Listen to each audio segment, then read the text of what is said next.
Hi friends, जेडीपीएल team आप सभी का वेलकम करती है और आज के इस स्पेशल वीडियो में हम डिस्कस करने वाले प्रिंसिपल ऑफ प्रेजेंटेशंस कि प्रेजेंटेशंस कैसे होती है। तो प्रिंसिपल ऑफ प्रेजेंटेशंस के बारे में डिस्कस करेंगे। आई होप ये वीडियो आपके लिए मददगार साबित होगा। स्पेशली वीडियो आरपीएससी एग्जाम जो है उसके लिए है।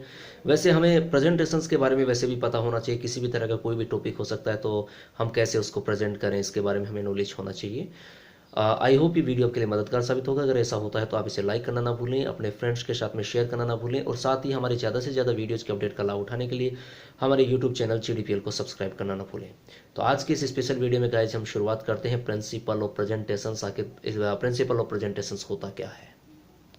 देखिएगा, प्रेजेंटेशन जो इंडिकेट करता है वो प्रेजेंटेशन का मतलब प्रेजेंट करना अर्थात पेश करना। तो सबसे पहली बात यह आती है कि हम उसको पेश कैसे करें। ठीक है, हमारे पास मैटर है, सब चीजें हैं, मगर उसको पेश कैसे किया जाए। तो पेश करने के लिए यानी कि प्रेजेंटेशन अर्थात पेश करना। ठीक है, तो प्रिंसिपल ऑफ प्रेजेंटेशन में कि हम जो है यानी कि जो स्टूडेंट्स के सामने को उसका किस तरीके से यानी कि जो स्टूडेंट्स होते हैं तो स्टूडेंट्स के सामने लेसन जो है उसको कैसे इंट्रोड्यूस करें।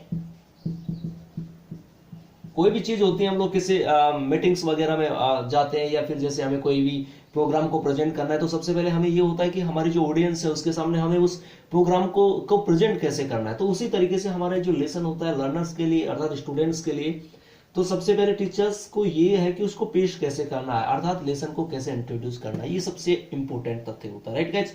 तो उसका जब अगर तरीका क्या है और तरीका अगर सही होगा तो डेफिनेटली होगा कि स्टूडेंट्स को लर्न करने में अर्थात लर्नर्स को लर्न करने में इजी रहेगी। अगर उसका प्रेजेंटेशन अच्छा नहीं रहा तो एट दैट मोमेंट ये जो आपका मैटर अच्छा होने के बावजूद भी अच्छा नहीं रह पाता। As you know guys very well, okay. So that we talk about the presentations. Though the first of all, I would like to tell you the presentations means to present. Okay. So how to present and what is the right way of presentations or how to introduce the lessons. To be clear guys. अब देखिएगा, बात करें तो इसके लिए सबसे पहले जो है वो लेसन का इंट्रोडक्शन दिया जाता है।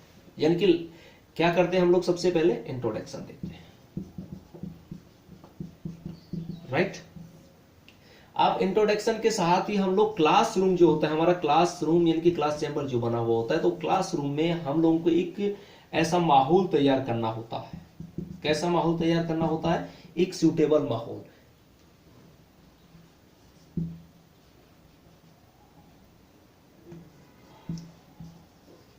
यानी कि एक सूटेबल एटमॉस्फेयर होना चाहिए, ताकि किसके लिए? ये शुरुआत करने के लिए हमें क्लास में एक सूटेबल एटमॉस्फेयर जो होता है वो तैयार किया जाता है। To be clear.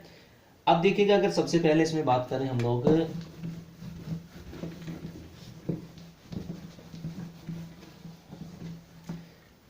अब देखिएगा इस प्रिंसिपल में जो मॉडल रीडिंग होती है किसके द्वारा? Model teaching. तो टीचिंग कौन करवाएगा? टीचर।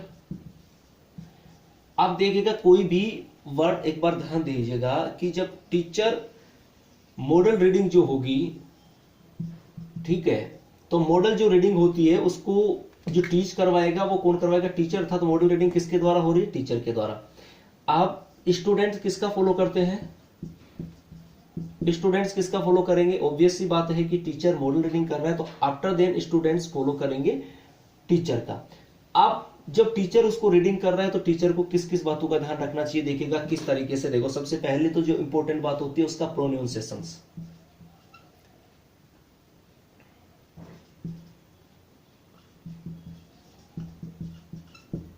प्रोनाउंसिएशंस, उसके अलावा स्ट्रेस, इसके अलावा पोज, ठीक है, एक्सप्रेशन। कहने का मतलब सारी चीजों का ध्यान रखना होता है। टीचर जब मॉडल रीडिंग कर रहा होता है तो उसे देखिएगा प्रोनाउंसिएशंस, इंटोनेशंस, ठीक है, उसके बाद में स्ट्रेस, रिदम, एक्सप्रेशंस, ये सारी बातों का जब तक ध्यान नहीं रखेगा टीचर तब तक अच्छा नहीं रहेगा। क्यों नहीं रहेगा? क्योंकि अगर इनमें टीचर ने जहां प्रॉब्लम कर दी तो स्टूडेंट्स किसका फॉलो करेंगे?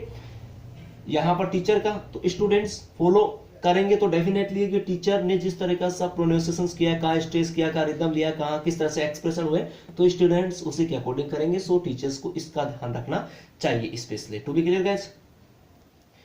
अब देखिएगा इसके बाद में होगा क्या कि एक प्रोनाउंसिएशंस की ड्रिल होनी चाहिए।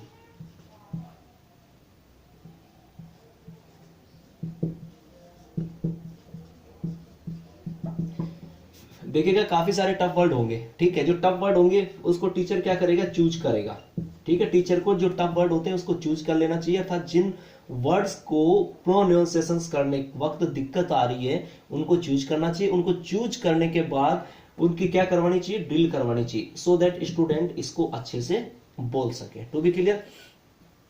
फिर जब ये चूज कर करके उनकी ड्रिल करवा दी और फिर स्टूडेंट इसको क्या करेगा, लाउड रीडिंग करेगा। क्या करेगा, यानी कि स्टूडेंट्स इसमें क्या करेगा, लाउड रीडिंग करेगा। तो लाउड रीडिंग से बेनिफिट क्या होगा कि स्टूडेंट्स जो होगा उसका अगर उच्चारण यानी कि प्रोनाउंसिएशन जो है अर्थात उच्चारण से संबंधित कोई मिस्टेक्स है तो उसको इजी वे से क्या कर सकते हैं, रिमूव कर सकते हैं, यानी कि मिस्टेक को इंप्रूव किया जा सकता है। और मिस्टेक जो होगी उसको क्या कर देंगे, जो भी गलतियां कर रहे हैं, मिस्टेक कर रहे हैं, उनको हम लोग ठीक कर सकते हैं। कैसी कंडीशन में, जब उनसे लाउड रीडिंग करवाई जाएगी तो एट दैट मोमेंट स्टूडेंट्स के द्वारा कोई भी मिस्टेक हो रही है तो उस मिस्टेक को हम लोग क्या कर देंगे, रिमूव करवा देंगे, अर्थात मिस्टेक को जहां जहां गलतियां कर रहे हैं उसमें इंप्रूव करवाएंगे, सुधार करवा देंगे कि इसको इस तरह से उच्चारण करना है।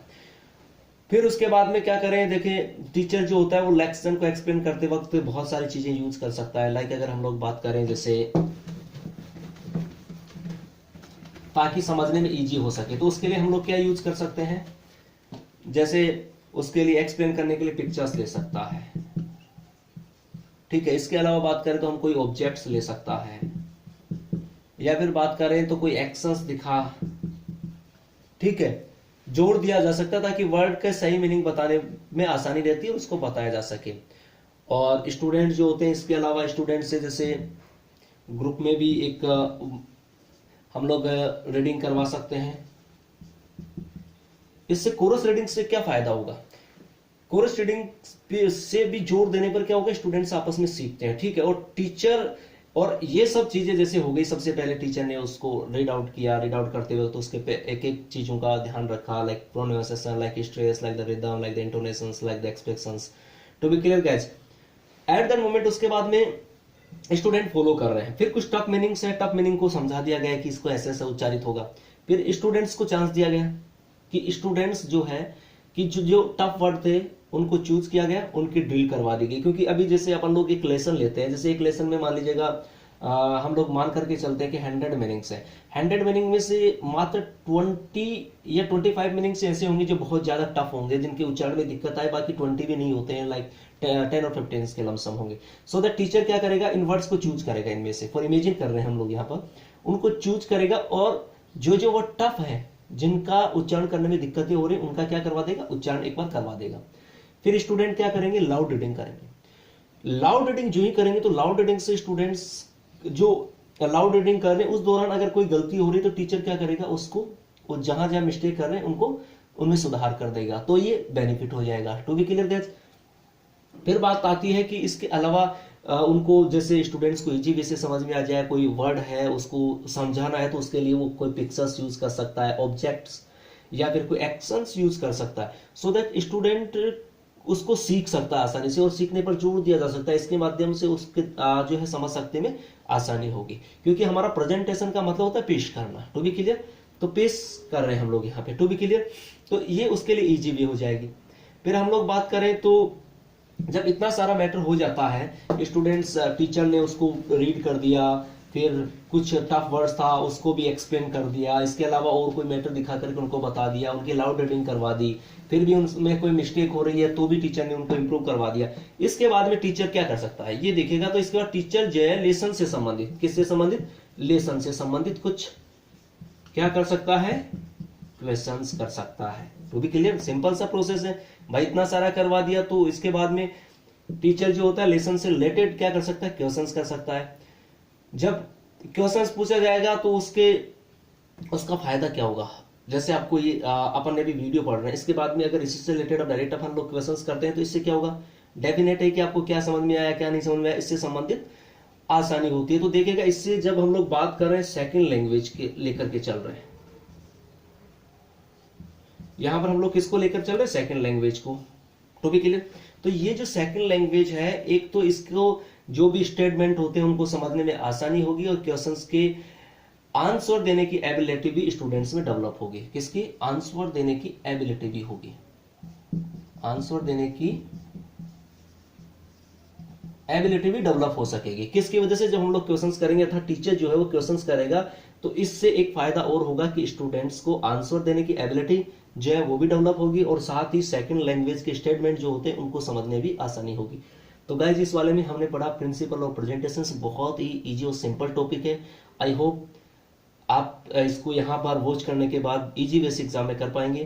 तो thank you for watching this video. Next video में फिर मुलाकात करते हैं।